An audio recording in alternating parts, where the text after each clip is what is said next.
Kira Simonian adalah seorang wanita seniman yang unik dan baik hati dan sangat berbakat berusia 32 tahun. Dia bercita-cita sukses di industri kreatif dan dia pun mengejar gelar masternya pada tahun 2000 di Sekolah Tinggi Seni dan Desain Minneapolis. Ketika Kira sedang menghadiri sebuah pesta, dia bertemu dengan seorang pria bernama Matthew. Matthew berasal dari Wisconsin dan bekerja di sebuah perusahaan surat kabar di Chicago.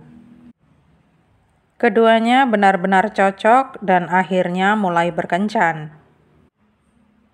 Keluarga Kira mengatakan bahwa sebenarnya keduanya sangat bertolak belakang, tetapi keduanya unik dan memiliki selera humor yang unik. Kira dan Matthew bertunangan saat mengadakan perjalanan ke Italia. Matthew telah mendapat izin ayah Kira untuk melamarnya. Segalanya tampak berjalan sangat baik bagi pasangan itu, tetapi di balik segala keindahannya, ada masalah besar yang terjadi. Kira menemukan koleksi pornografi di komputer Matthew, dan Kira sangat tidak senang atasnya. Matthew pun berjanji itu tidak akan pernah terjadi lagi. Kira mempercayainya dan dia pun memutuskan menikah dengan Matthew pada 6 Juni 2004. Beberapa tahun setelah pernikahan, Kira yang masih sibuk mengejar mimpinya diterima di Sekolah Tinggi Seni dan Desain Minneapolis. Dia pun bermimpi menjadi profesor seni suatu saat nanti, namun sayang, nyawanya direnggut saat dia masih berstatus mahasiswa praskasarjana. Pada tanggal 28 Juni 2007, pengurus tempat tinggal Kira melihat kaca jendela rumahnya pecah dan memutuskan untuk datang memperbaikinya. Karena itu, para petugas menggunakan kunci mereka untuk membuka pintu rumah Kira. Setelah terbuka, tampaklah pemandangan ngeri. Jenazah Kira bermandi darah tepat di sebelah pintu di ruang tamu. Mereka segera menelpon 911. Senjata pembunuhan ditinggalkan di dekat jenazah Kira. Kira dipukul dengan palu saat dia tidur dan ditikam 15 kali saat dia mencoba melarikan diri. Serangan itu begitu ganas. Sepertinya Kira diserang di tempat tidurnya dan dia mencoba melawan. Ada jejak darah, noda darah, dan percikan darah dari tempat Kira dipukul dengan menggunakan palu. Sebuah cermin terjatuh dan permadani tampak miring. Jelas sekali kalau Kira sempat berjuang dengan membela diri, tetapi naas dia gagal. Karena kaca jendela dan ruang kosong yang bisa dijadikan tempat kerja atau ruang laptop, para detektif mengira ini kasus perampokan. Bahkan, ada kursi plastik di bawah jendela yang juga menunjukkan adanya kasus perampokan. Namun saat teknisi TKP melihat jendela berdebu yang sepertinya sudah lama ditinggalkan, bisa jadi itu kasus wanita atau pria idaman lain alias cinta segitiga. Ketika mereka berusaha menghubungi Matthew, ternyata dia sedang dalam perjalanan bisnis ke New York. Matthew bekerja sebagai seorang eksekutif pemasaran di Target Corp dan memang sering melakukan perjalanan bisnis. Ketika ditanya polisi, Matthew mengatakan bahwa sebelum berangkat untuk perjalanan bisnis, dia dan Kira sempat melewatkan waktu bersama dan memasak tumisan serta menonton TV.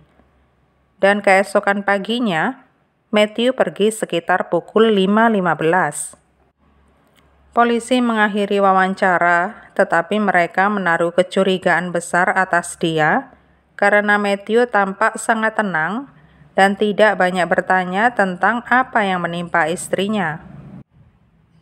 Seorang tetangga bercerita kepada penyelidik bahwa dia mendengar suara teriakan dan pukulan sekitar jam 5 pagi pada tanggal 27 Juni. Mereka yakin arahnya dari tempat pasangan itu yang diakhiri dengan 2 teriakan. Dia juga menambahkan bahwa suara-suara atau teriakan itu berkeliaran di sekitar rumah dan pada satu titik terdengar seorang pria yang bertanya, "Apakah kamu mencintaiku?" Matthew mengakui meninggalkan rumah sekitar pukul 5.15 sampai 5.30 pagi ke bandara yang didukung kebenarannya oleh seorang sopir taksi. Pada 30 Juni, Matthew diwawancarai lagi dan polisi sudah memperoleh surat perintah untuk membuka baju Matthew dan tampaklah luka-luka di tubuhnya. Ada beberapa bekas memar besar di lengannya dan beberapa goresan di kakinya. Matthew mengatakan bahwa dirinya marah ketika mendengar berita tentang Kira dan membanting diri ke meja rias di kamar hotelnya. Pada 1 September 2007, darah dan DNA Kira ditemukan di bawah kuku Matthew dan di jas serta celananya. DNA Kira juga terdapat pada cincinnya dan di tali jam tangannya. Komputer Matthew juga digeledah dan ditemukan situs pornografi, dan dia juga googling untuk mendapatkan cara mengubah identitasnya menjadi baru untuk memulai hidup baru. Matthew didakwa dan ditangkap dengan tuduhan pembunuhan tingkat pertama hampir 10 minggu setelah Kira terbunuh, yaitu pada 5 September 2007. Dia tidak pernah mengatakan alasannya mengapa dia sampai harus membunuh Kira, istrinya. Tetapi banyak yang meyakini kalau akar masalah yang membuat mereka bertengkar hebat malam itu adalah Matthew yang ternyata masih kecanduan pornografi yang ditemukan Kira dalam laptopnya. Menurut pihak keluarga, sebelumnya mereka juga pernah bertengkar hebat dengan permasalahan yang sama. DNA yang ditemukan di bawah kuku Kira adalah DNA Matthew, dan dia mengaku bersalah atas pembunuhan tingkat 2 pada akhir Mei 2008. Matthew menerima hukuman 25 tahun penjara dan akan memenuhi syarat untuk pembebasan bersyarat pada September 2024. Pada usianya yang ke-47 tahun, Matthew dipenjara di Minnesota Correctional Facility, Moose Lake.